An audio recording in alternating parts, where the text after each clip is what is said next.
Okay. Shall we start?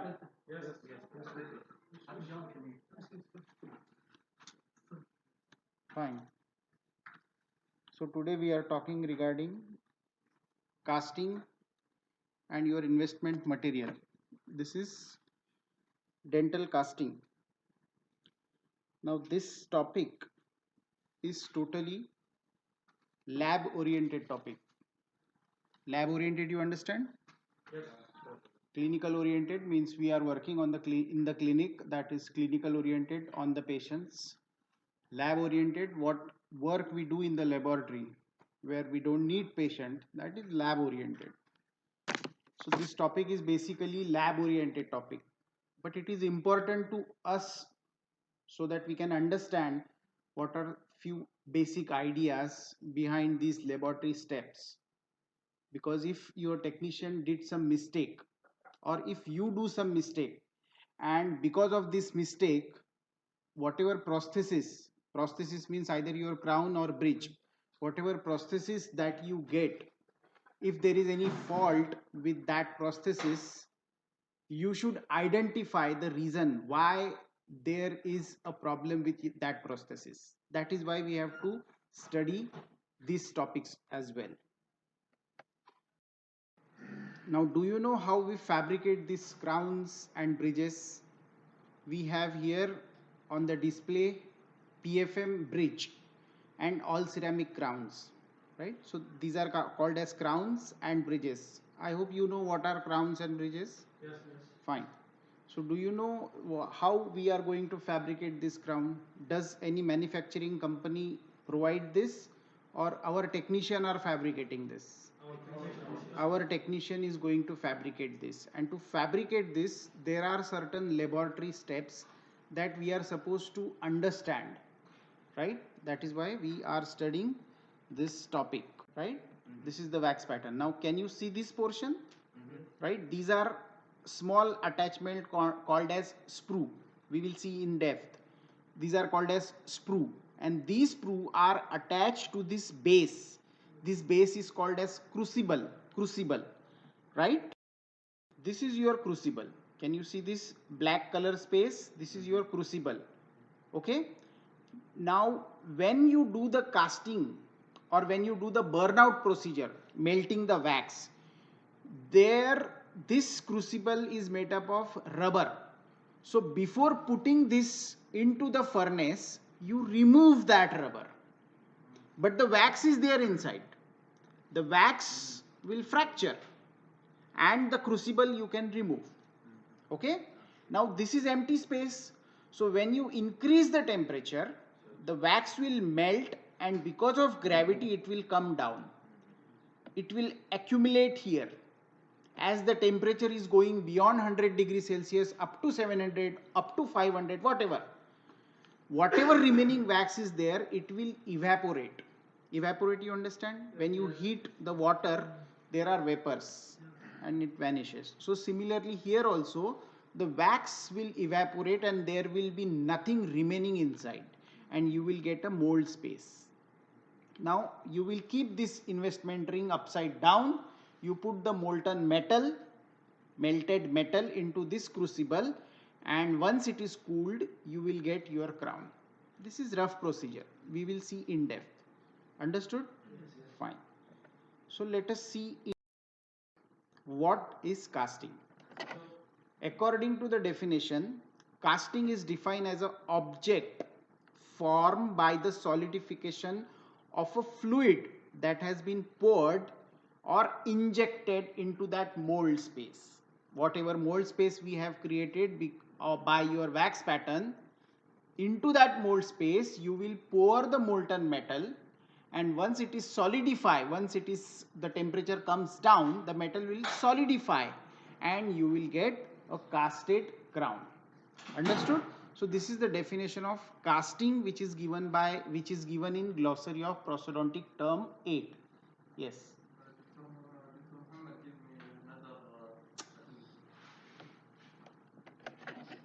Now what are the objectives of your casting? Objective, you understand why we do the casting. First objective, to heat the alloy. because we want to melt the alloy. So we are heating the alloy. Whatever alloy crown, if I want to do the gold crown, I will take gold alloy. If I want to do titanium crown, I will take titanium crown, titanium metal alloy, right? So to heat the alloy as quickly as possible. It's not like that in the morning you have kept the alloy for melting and in the evening it is melting. It is not like that. You have to melt it very fast, very quick, within 5 or 6 minutes. To heat the alloy as quickly as possible to completely molten to get the alloy in molten condition very quickly. This is our first objective of our casting. Second objective, to produce a casting once it is molten, once the alloy is completely melted, that melted alloy you will pour into the mold space to produce a casting with sharp detail. Now whatever sharp details are there, because we are developing the cusps, fossas, fissures, right, pits. So whatever details you have carved in the wax pattern, same details will be reproduced by your casting. So it should reproduce all the detail. That is our second objective of casting. Third objective, to prevent oxidation by heating the metal with a well adjusted torch. When you are doing this casting procedure, there should be no formation of oxide layer, because that oxide layer will contaminate the color of the metal. That oxide layer will contaminate the strength of the metal, and we don't want any compromise in the strength of our crown. Am I right? So these are the three main objectives that we are achieving with your dental casting procedure. Okay?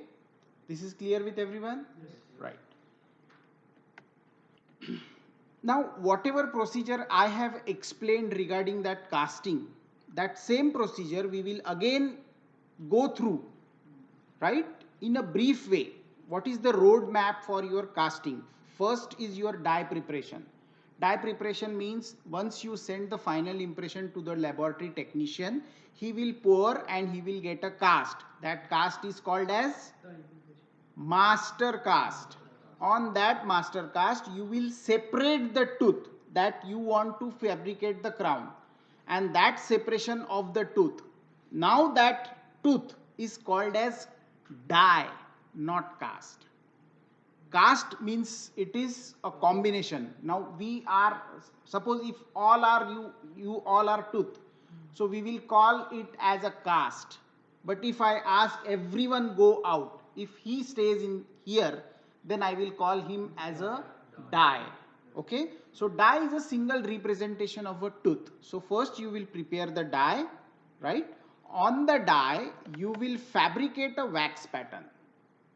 Whatever shape, natural anatomical shape of that particular tooth is, according to that you will fabricate a wax pattern. Now here you have to use your dental anatomy knowledge, because we have also learned what is the cusp, incisal edge, what are the different shapes, cingulum and all. You have already studied that.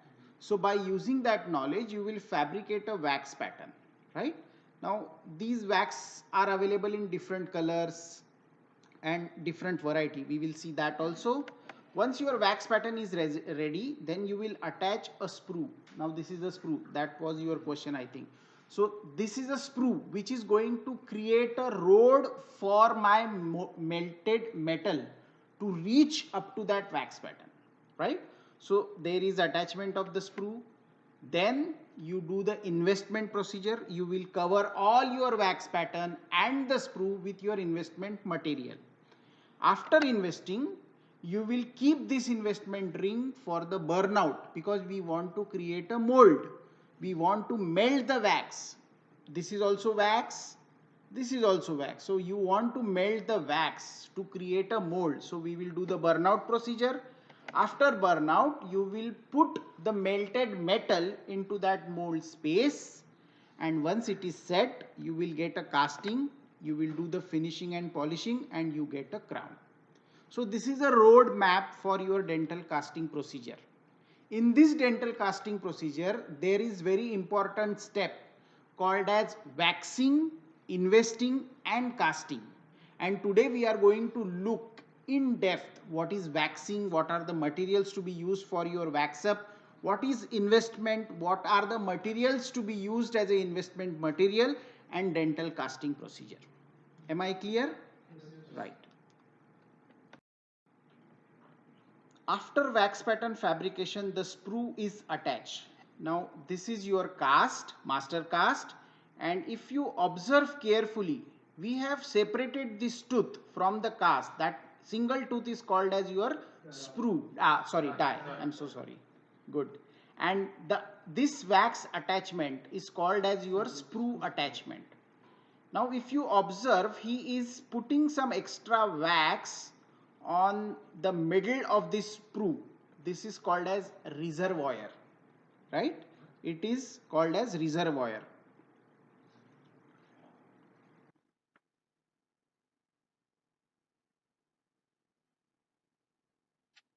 Now your wax pattern, sprue and reservoir, everything is ready and we are good to go with for next step. Your next step,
okay, now that ring is placed on the crucible, right? And our wax pattern and sprue is inside attached. Okay, now you have to mix the investment material. This is your investment material. It is available in powder and liquid form. The liquid is not your water. The liquid comes along with the material itself. So major amount of powder and major amount of liquid you are supposed to dispense in a container. Now this is not your normal rubber bowl and spatula. We need a vacuum mixer. So this is a container of your vacuum mixer, because what mix we want, it should be air bubble free. So first of all you have to mix it manually with your spatula, and then you have to attach this container to your vacuum mixer. Now if you observe, there is one pipe that has been attached, so it is going to suck all the air, and the central unit will rotate and uniformly mix your investment material, and you get a very fine, properly mixed, air bubble free uniform mix. So this vacuum mixer is there in our laboratory also. So now your investment material mix is ready for investment.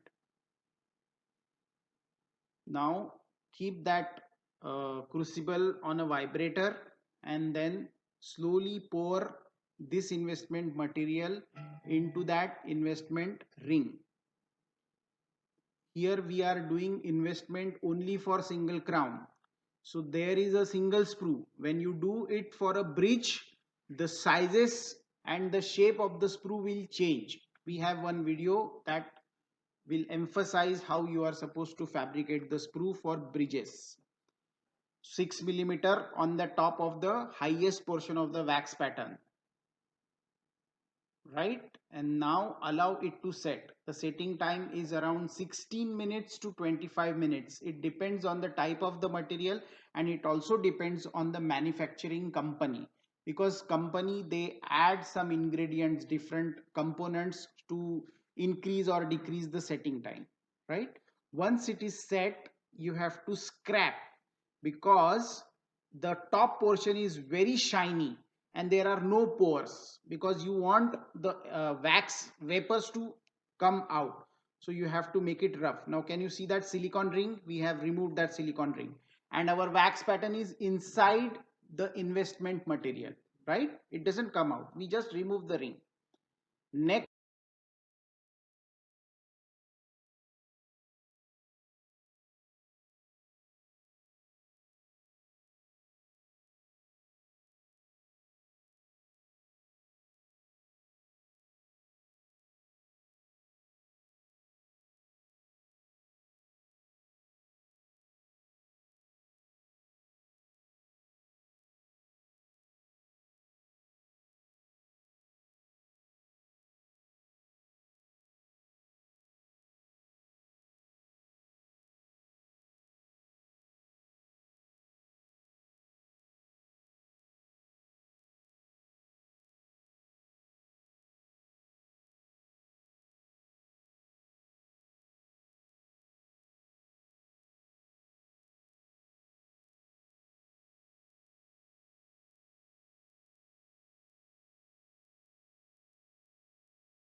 is your burnout procedure.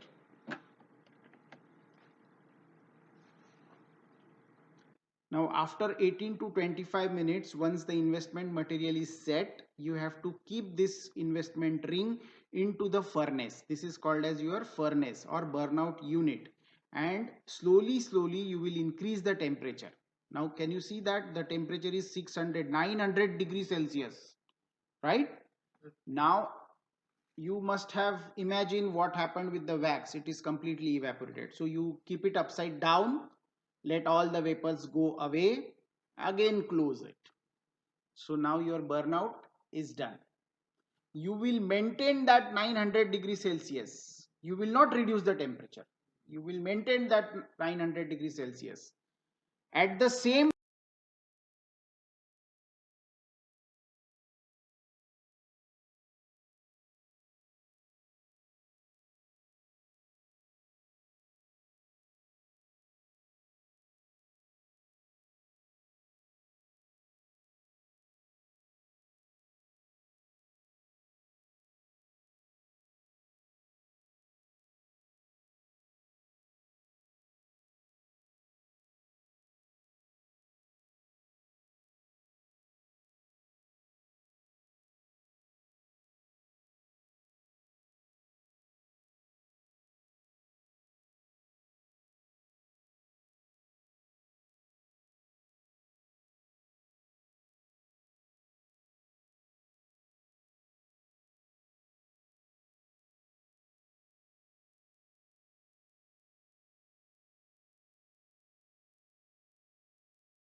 you will do the next step, that is your casting procedure.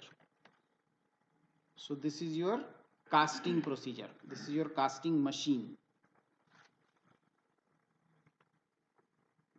This is, now can you see that coil? Can you see this coil? Right. Huh. So this is electric. So the electricity will pass and it will increase the temperature and the metal, the alloy will melt. Right? We will keep that alloy here. Now observe, he is putting the metal pellets. Small metal pellets he is going to put.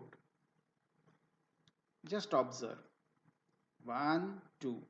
So we have kept some metal pellets and then we will close, adjust the temperature depending upon which type of metal you use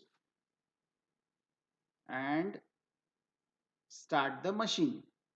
The electricity will flow and the metal pellets will start melting. It takes 2 to 3 minutes, not more than that.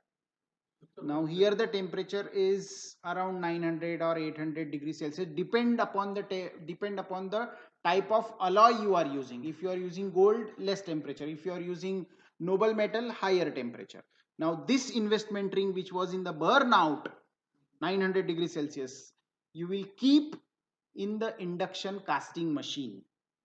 And can you see that hole? There was small hole, right? So from that hole, now it is rotating. So because of that rotation, the melted metal will flow outside with tremendous force from that hole and it will enter into the investment ring and it will reach up to the sprue into the reservoir that we have attached, if you remember, and from that reservoir again it will travel to the sprue and then it will reach to the wax pattern or mold. Okay, and then allow it to set. Once it is cooled, then you will break this investment ring and you get a casting. So this is like your scaler. Scaler, you know, scaler. So this is like your scaler. So because of vibration it will break everything and you get your casting. Okay, no, it vibrates. Just remember that it only vibrates. So this is clear, right? Yes. You want to ask anything? Huh? The wax. Huh? How much we put it for now? How long we put in the Burnout yeah like till the temperature reaches, because we will initiate the temperature from 0 to 900 degrees Celsius. then flip it. Once it is, see, it is showing 900 because the metal here we used is noble metal, right? It requires higher temperature. But if you are using gold alloy, you need only 600 700 degrees Celsius. So you will adjust the temperature up to 700 degrees Celsius and you will keep that temperature constant, because if you cool down the temperature of the burnout and then that cooled investment ring, if you put in the casting machine, this casting machine, and when the molten metal will flow, the temperature is less, it will set, it will not flow. That is why you have to maintain the 900 or 700 whatever temperature at same level. Understood? Yes. That means we determine the temperature, the type of the metal. Yes, exactly. For that, you need to study metals, alloys used in dentistry, which is also included in your course. Understood? Because we have different alloys, different metal, okay, that we are using. So you should understand the properties, the melting temperature, setting temperature, how they behave, everything you have to study. Then only you can properly work with that. Understood? Can we move forward? Right. Now coming to the wax pattern. Basically wax pattern fabrication is done on a master cast. Now what is master cast? You know. When you cut the single tooth from the master cast, that single tooth is called as Very good. On the die, you fabricate a crown. If it is a single crown, you need to have a die. If it is a bridge, now if you see here, this is a bridge. For bridge also, you need to separate the crowns to get a die, right? Because that procedure needs to be properly, needs a lot of precision to have a proper marginal accuracy, because we don't have any scope for error. So each and every step should be properly done by your technician, and it should be verified by you also. So for wax pattern fabrication, we have pattern wax. Whatever wax we are using, that wax is called as pattern wax. Basically, the pattern wax, they are of two types, type 1 and type 2. Type 1 wax we use for intraoral wax pattern. If you want to fabricate inlays and onlays. Inlays, onlays, everybody knows? No?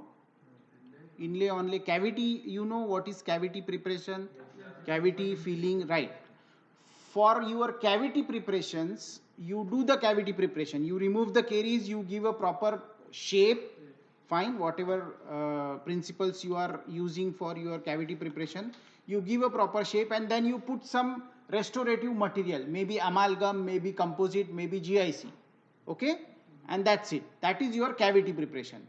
But if your cavity is very big, understood, MOD, mesio-occlusodistal cavity, MOD, you know? Yes, sir. Right. So it is very big. So our restorative material, if it is amalgam, the chances of fracturing of that amalgam from the center, in the center, are more. So for such cases, it is better to go with inlay. We fabricate a casted metal inlay for that cavity, MOD cavity. That is called as inlay. Understood?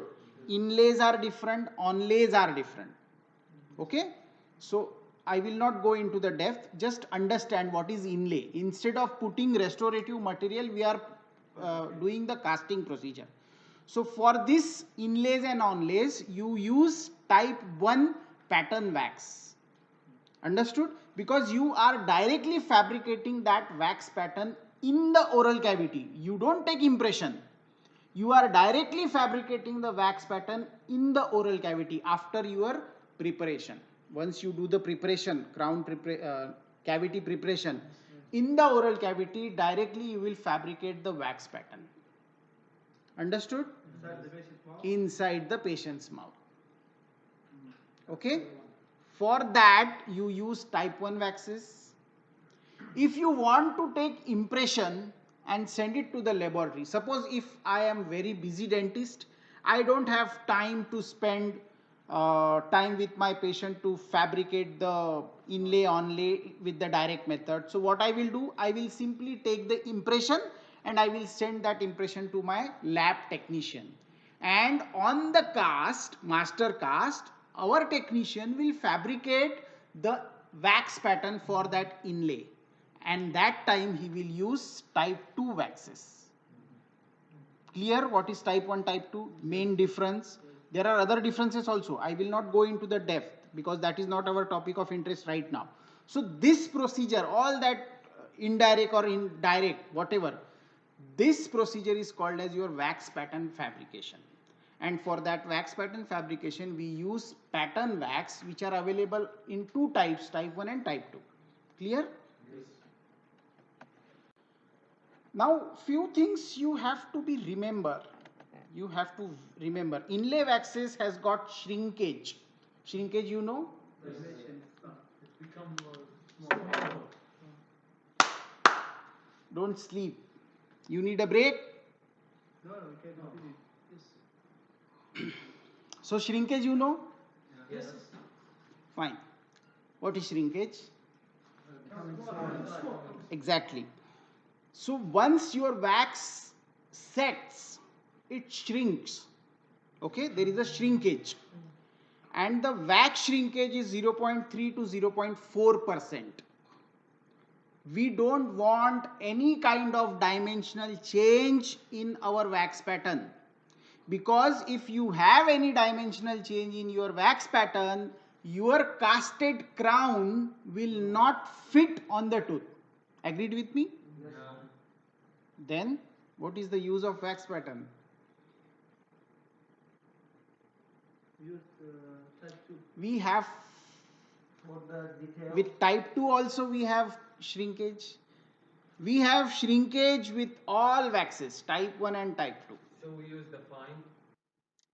We have other mechanism to deal with this shrinkage, and I will tell you how we deal with this shrinkage. Okay, so just remember this shrinkage, and remember that ring liner also, white color liner I showed you, remember that also, shrinkage also. So few things you have to remember. Now what is sprue? Right now on your, if you see here, this is also wax pattern, but this is not crown or bridge. This wax pattern is done for your removable partial dentures. Now fixed partial denture and removable partial denture. Do you know the types of prosthesis? Right. Complete denture you know? Yes.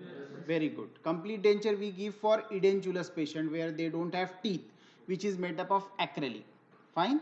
Then we have partial edentulous situation. Partial edentulous situation means some teeth are present, some teeth are missing.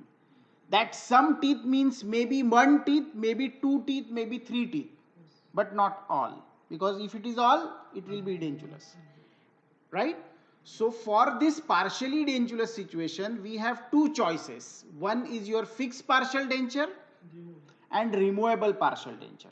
So when you fabricate removable partial denture, you need to fabricate this type of framework. This is all made up of, this will be made with the help of metal. This wax, after you are investing and casting, it will be converted into metal.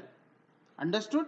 And this is FPD, fixed partial denture. This is single crown. You can fabricate bridge also. Okay. So for this you need to attach a sprue. And what is that sprue? It creates a channel. It creates a pathway, road for our molten alloy to flow up to the wax pattern. It creates a channel into the set investment material through which the molten alloy flows into the mold cavity of our wax pattern. That is the meaning of your sprue. Understood? Fine. Now, this sprue design depends on the type of restoration. Now, here we have a single crown. So, see the shape of this sprue. Here we have a framework of removable partial denture. Now, see the shape of the sprue. So, the shape and the size of this sprue varies depending upon the type of restoration you want to fabricate. If it is a single crown, it will be different. If it is a bridge, it will be different. If it is a framework for your removable partial denture, that will be completely different. Understood? So design and size of your sprue varies as per the restoration you want to fabricate.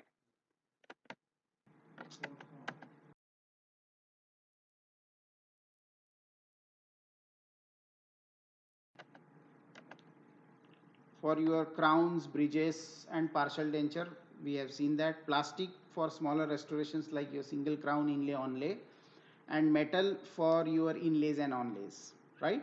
So these are the different materials that you can use for fabrication of your sprue. Now let us see what is crucible former. Sprue we know now, wax pattern we know now. Wax pattern connected with the sprue is attached to a crucible former. Whatever wax pattern we are fabricating, that we attach to the sprue, and this sprue is attached to your crucible. So this is your crucible. Basically crucibles, they are made up of either rubber or silicone. Nowadays they are available in silicone also. But in old days, before 10 years, 15 years, it was commonly made up of rubber because silicone was expensive. Now silicone is cheap, so nowadays silicone is also available to fabricate the crucible former. Now these crucible former are reusable. You are not supposed to throw that after every casting. You can reuse that.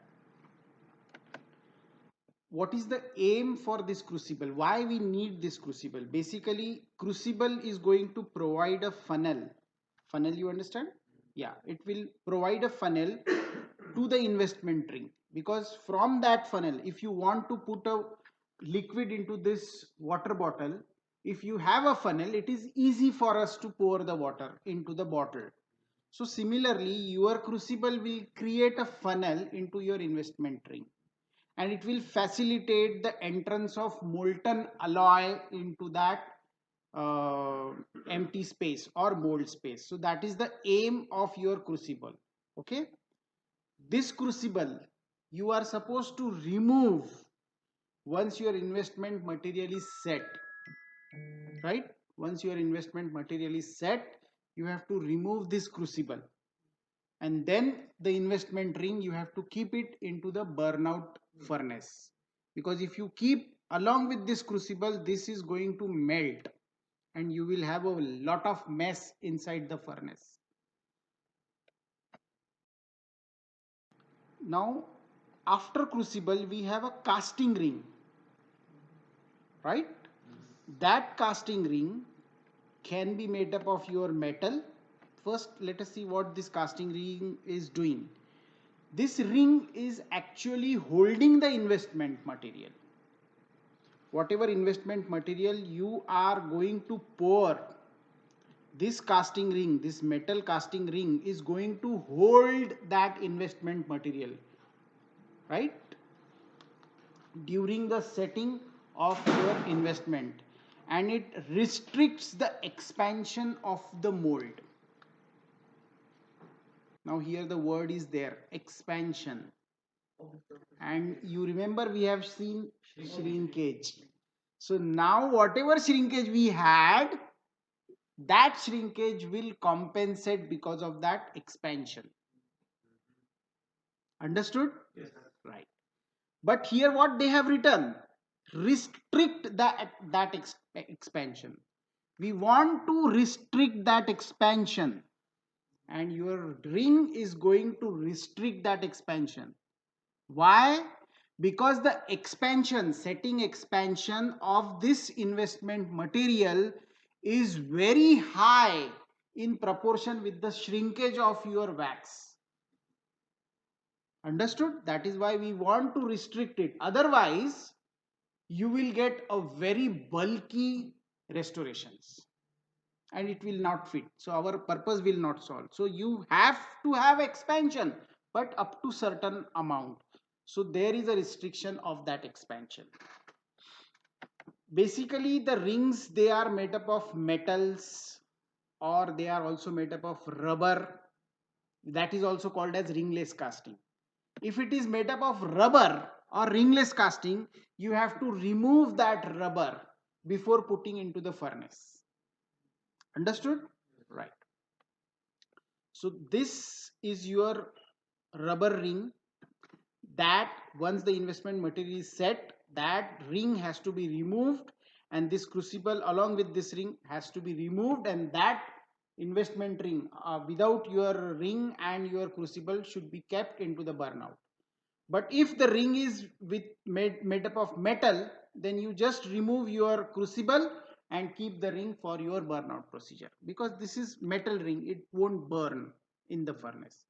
Clear? Right. Now casting ring, in metallic ring we have to place ring liner. Now you remember ring liner that we have seen before, right? Now that ring liner is nothing but a paper which is made up of either cellulose, fiberglass or asbestos. Before 10-15 years, asbestos was the commonly used material as a ring liner. But now we are not using asbestos as a ring liner because it is having lot of health hazard. It is dangerous for human health. So in place of asbestos, we use fiberglass or we use cellulose as a ring liner. It is going to give like a cushioning effect. When you want to remove the ring from the investment material, it is easy to remove. Along with that, when there is an expansion of your investment material, this is a metal, it will not expand. right? So whatever expansion is there, because of that expansion, the wax pattern or the mold space will destroy, or the wax pattern will be distorted because of that expansion. We don't want to happen this. So we put a ring liner. So that ring liner will give some privilege for restricted expansion. Understood? Not lot of expansion. Yes. Like cushion. Like a cushion. Yes, of course. Okay. Now, why we put ring liner? It allows for more investment expansion to compensate the shrinkage, and it will facilitate removal of the investment from your casting ring. These are the two purposes for your ring liner. The ring liner we use is your cellulose, glass fiber, asbestos. Asbestos is having health hazard, so we are not using that. So this is clear with everyone? Okay. Now remember, I told you there are different sizes, shapes of your sprue. So this is bridge. It is not single crown. Now you observe the shape, size of your sprue, and this is your ringless casting, because the casting ring used is made up of rubber. This is your investment material. You mix the major amount of powder and liquid. First mix it manually and then in a vacuum mixer. Okay. Why vacuum mixer? Because you want to remove all the air bubbles. Very good.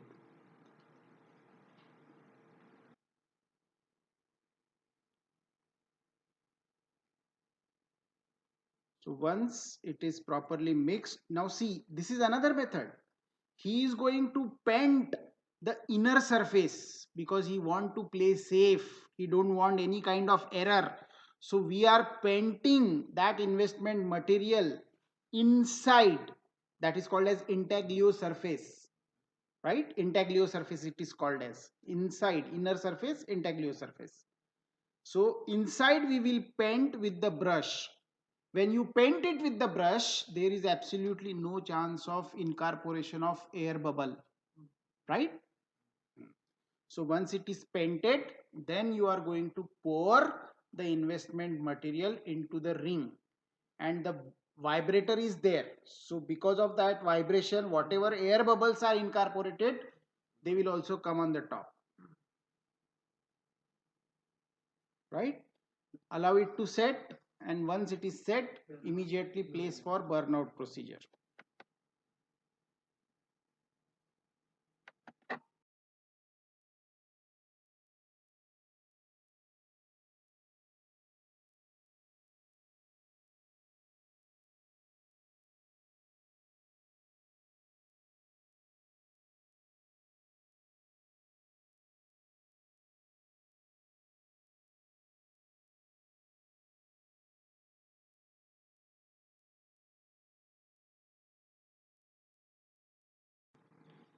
Now coming to the investment material, right?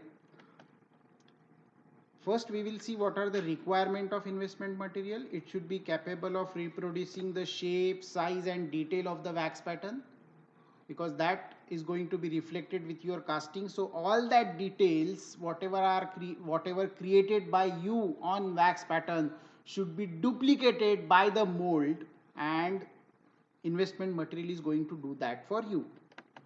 Easy to manipulate and should have less setting time.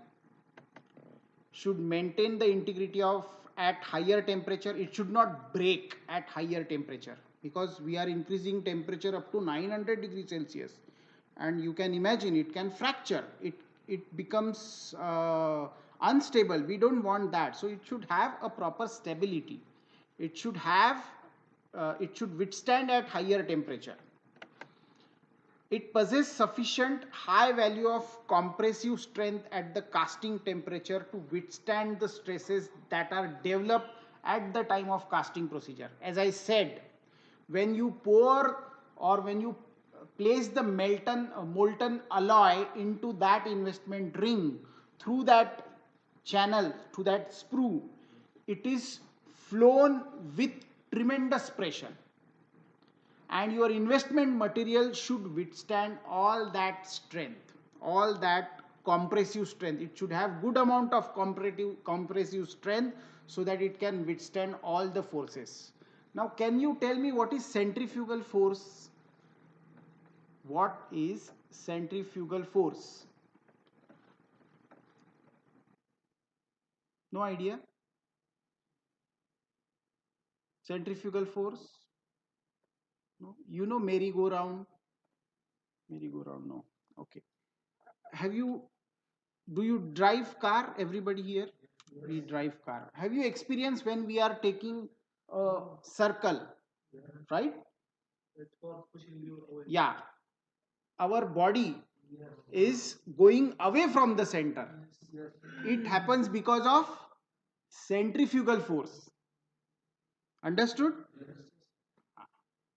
Now,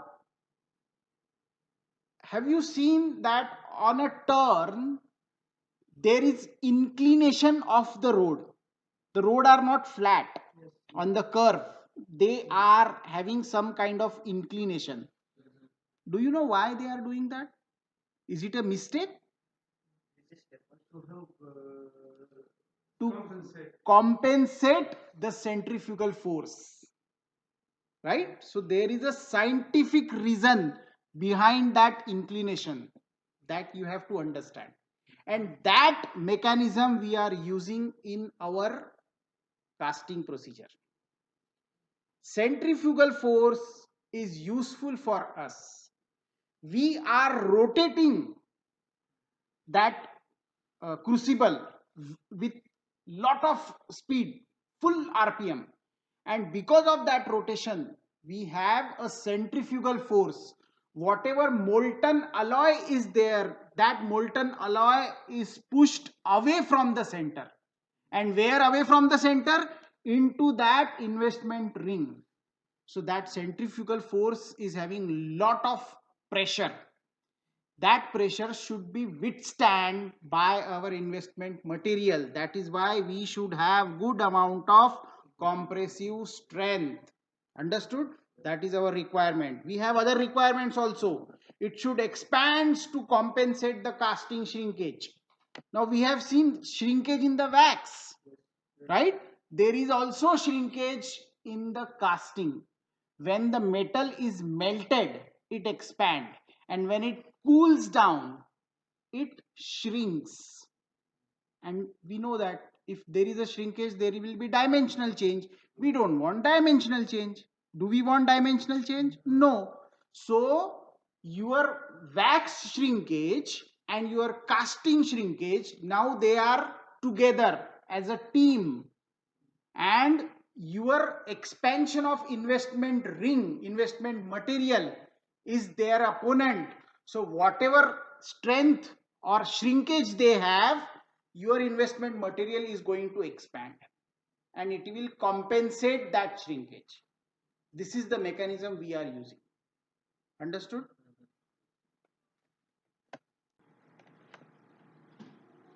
Sixth requirement, the investment should be porous enough to permit the air or other gases in the mold cavity to escape easily during the casting procedure.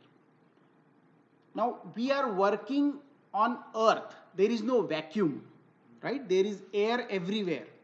So in our mold space also, though there is no wax, but there will be air. Agreed? So when you push the metal into that mold, where that air will go? That air will rebound the metal. And if it rebounds the metal, you will not get casting. So what do you want? You want that air to escape. And your investment ring or investment material is porous. Porous, you understand? Small, very small, tiny holes are there in the investment ring. So whatever air is there, that air will be escaped from that pore outside. Only air will go. Molten metal will stay in the mold itself. Understood? So this is another requirement. It should be porous. Investment should produce a smooth surface and fine detail. That is our initial requirement. We have already seen that. Should be inexpensive. But unfortunately, they are expensive. So coming to the investment material, right? So that is your investment material. He is using major amount of liquid and powder. Basically, what are the contents of investment material? All investment material, whatever are available, they have same content. We have refractory material, which is around 55%, 55 to 75%. Then we have binder. As a refractory material, we have a silica. Now this silica is of 4 different types. One is your quartz, tridynamite, cristobalite and fuse quartz. Out of these 4, in dentistry, we are using 2, which is quartz and cristobalites as a silica, as a refractory material. We use binder. We want to bind together, so we use binder. It binds the refractory material together. All the suppose if you are using quartz, so 2 particles of quartz should be bind together. So our binder is going to bond 2 quartz particle together, and the binder material we have is your gypsum bonded, phosphate bonded or silica bonded. So whatever investment material classification is we have or we are going to study, that classification is completely depend on the type of binder we are using. If we are using gypsum as a binder, we call it as gypsum bonded investment material. If you are using phosphate as a bonded binder, you will call it as a phosphate bonded investment material, and like so. Along with this binder and refractory material, we also should have some additives, right? Because we want color, we want other properties also, right? So we should have other ingredients as well, right? Anybody loves cooking? Yes. Cooking, fine. So you know what is the importance of timing and ingredients, measurement, right? Similarly here also it's like a science. So different additives include sodium chloride, boric acid, graphite, copper powder, which modifies the physical property, right? I will not go into the depth. So these are the 3 ingredients by which you can have an investment material. And depending upon the type of binder we use, classified into 3 different materials or 3 different variety. First is your gypsum bonded, phosphate bonded and silica bonded. Gypsum bonded can withstand temperature up to 700 degrees Celsius. And you remember our temperature was 900 degrees Celsius. So what is going to happen with gypsum? It will fracture. So we should not use gypsum if you are using higher temperature. If it is up to 700 degrees Celsius, go with gypsum. And for gypsum we use, when you want to fabricate a gold alloy, inlay, onlay, whatever, you can use gypsum bonded material because the melting temperature of your gold is less than 700 degrees Celsius. If you want to go higher temperature, go with your phosphate bonded, which can withstand up to higher temperature. And whenever you want to fabricate PFM bridge, crown, you use your phosphate bonded material. When you want to fabricate a RPD framework, I showed you RPD framework, right? So for that also you can use, this is your RPD framework. Can you see this metal framework? This is called as RPD framework. Now here there is edentulous area, here there is edentulous area. By taking support of this metal framework, we are going to add teeth on this area. This is removable prosthesis. Patient can remove this prosthesis anytime, removable prosthesis. So in case of phosphate bonded, you can also use ethyl silica bonded investment material. Both these materials are nearly same. It is an alternative for phosphate bonded. Understood? This is the classification of your investment material. Coming to the property, the setting time, it is around 18 to 25 minutes. Whenever you are using investment material, it is advisable, not only for investment material, for any material, in impression material or your cement, luting cement, restorative cement, make a habit of reading the manufacturing instructions, because the company will give some variation for your mixing time, setting time or the conditions. Understood? should allow sufficient time for mixing and investment is common. Coming to the setting expansion. Setting of your investment material and expansion. So when the investment material is setting, it is going to expand. So first expansion we have normal setting expansion. The expansion take place when the material sets in air. When you mix, pour, when it is setting in the presence of air, that is normal setting expansion. Along with that we have hygroscopic setting expansion. When setting occurs under the water, that is hydroscopic expansion. And then we have a thermal expansion. When you keep that ring into the furnace and when you increase the temperature, there will be expansion, that is thermal expansion, right? And what is the purpose of this all three expansion? To enlarge the mold to compensate for the casting shrinkage and shrinkage with your wax pattern. Understood? This is how we deal with that shrinkage by expansion. How many expansions we have? Normal expansion, hydroscopic expansion and thermal expansion.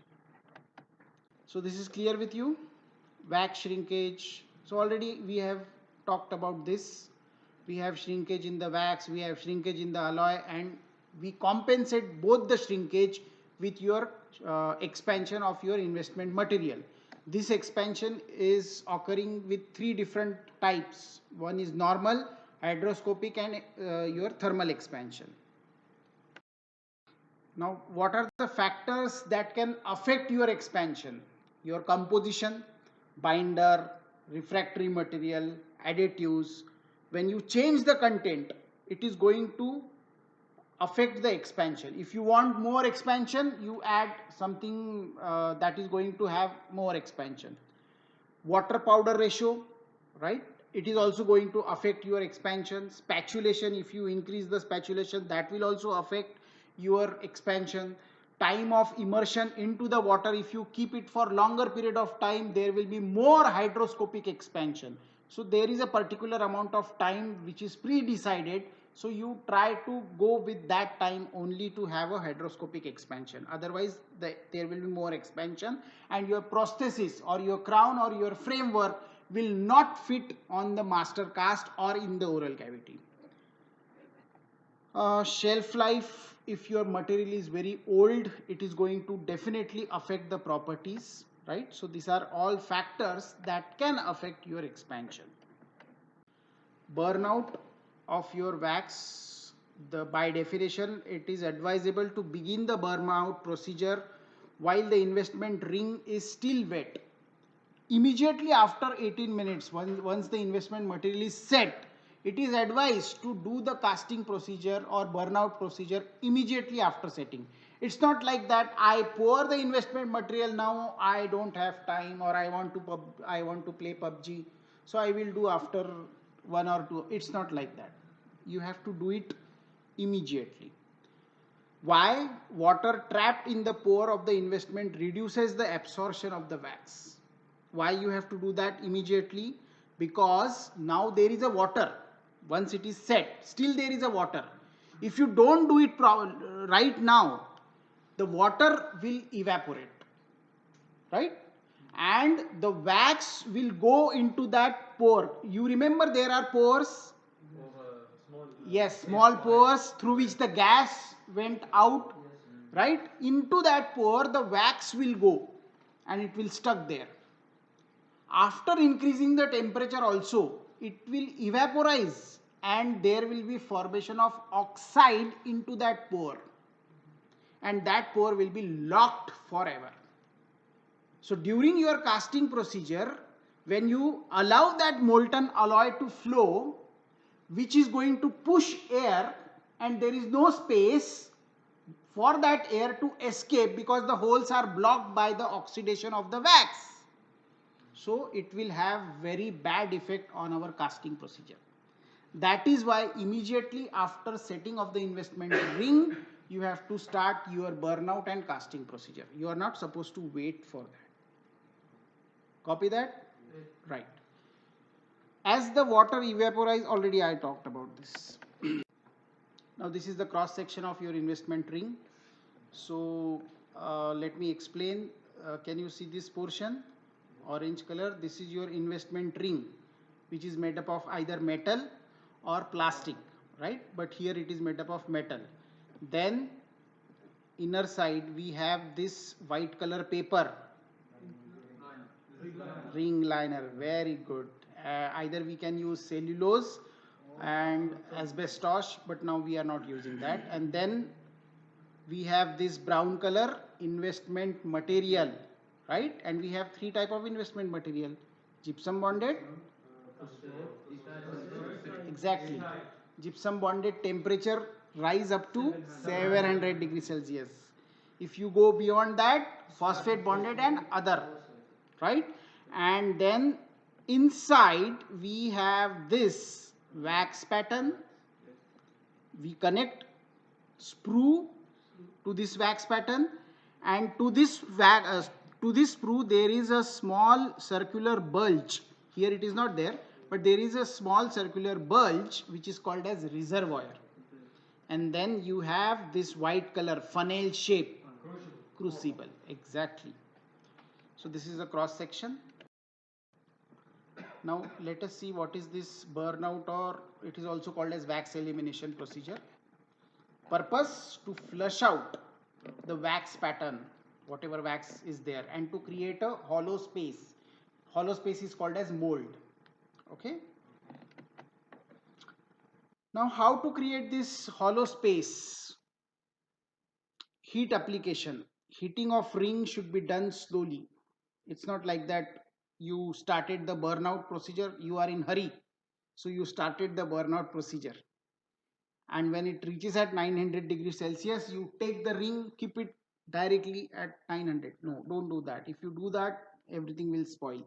So the temperature should increase slowly, right? We love cakes, pastries, right? Making of cakes and pastry is very crucial. I mean, the steps are very crucial. If you don't add the ingredient at right time, your pastry or cake is going to spoil. In dentistry also, if you don't follow the steps, if you directly rise the temperature or if you directly decrease the temperature, everything is going to spoil. So you have to do it step by step. So increase the temperature step by step. Casting procedure. Coming to the casting procedure, casting is the process by which a wax pattern of a prepared tooth is fabricated and converted into the metal part. So that already we have seen lot many times, right? So this is your casting, single crown. This is your bridge, right? Now when you do the casting, you have to melt the alloy, right? You have to melt that metal pellets. For melting that metal pellets, we have either torch, which are this torch is available in 4 different varieties. One is your gas torch. Second is your gas oxygen torch, where you can increase the temperature. Maybe gas torch is going to use only for gold alloy 700 degrees Celsius. If you want to go beyond that, you have to use gas oxygen torch, which is having higher temperature. If you want something sophisticated, very fast, oxyacetylene torch are used. And then hydrogen oxygen generators are also there that can melt your alloy. Along with this torch, we can also use electricity, because in one video we have seen there was coil, electric coils were there. So we allow the electricity to flow from that coil, and it will heat and it will increase the temperature very quick. So these are the different mediums by which you can melt the alloy during your casting procedure. We have different casting machines also.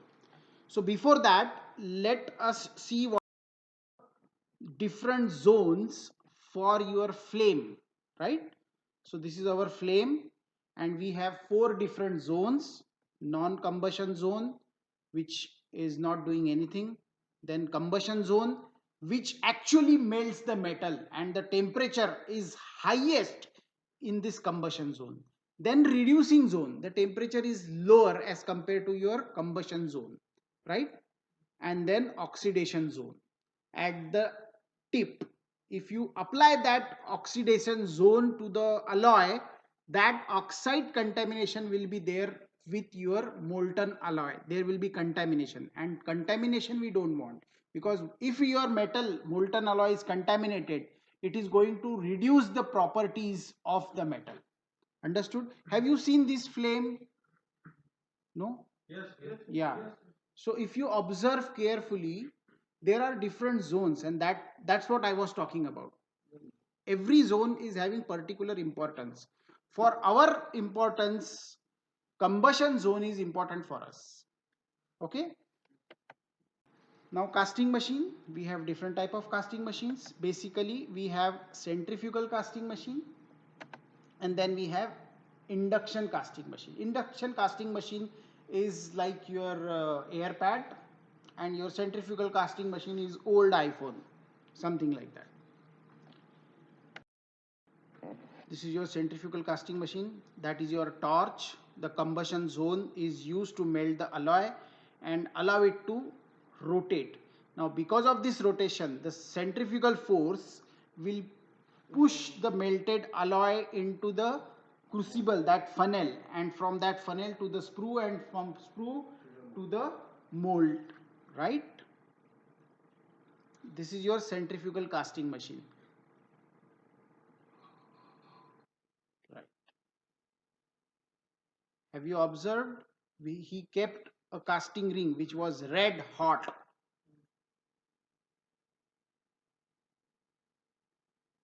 Once the alloy is melted, open the burnout procedure, take the casting ring, put the casting ring, and then start rotation. And it will flow into the, right, now he is melting. He kept the casting ring. So this is your centrifugal casting machine, and this is your induction casting machine. It is little sophisticated, but the principle of centrifugal force is also used in this machine. But here everything is sophisticated. The coil, because of the electricity, the temperature will rise. See this hole. See this hole. From this hole, the molten alloy will flow. Here you will place the metal pellets. Now he is adjusting.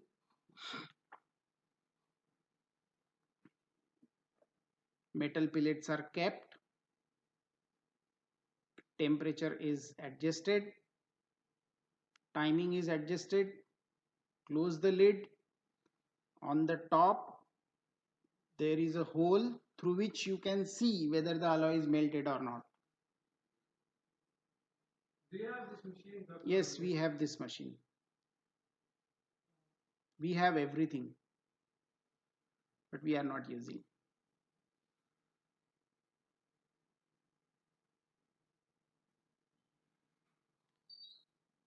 Right. Now this is furnace. Now take the ring, investment ring, put it. Now observe this hole. From this hole, the alloy will flow. Right. Close it and press the button. Now it will rotate. By the centrifugal force, the molten alloy will flow from that hole into the investment ring. And now can you see? It is flown. It is red hot. Understood now what is casting? Induction casting machine. Once it is completely set, then you have to do the cleaning of the casting. Okay. First is quenching into the water. Quenching means when the ring is after 5-10 minutes, put it directly into the water bath or under the tap water. That is called as quenching.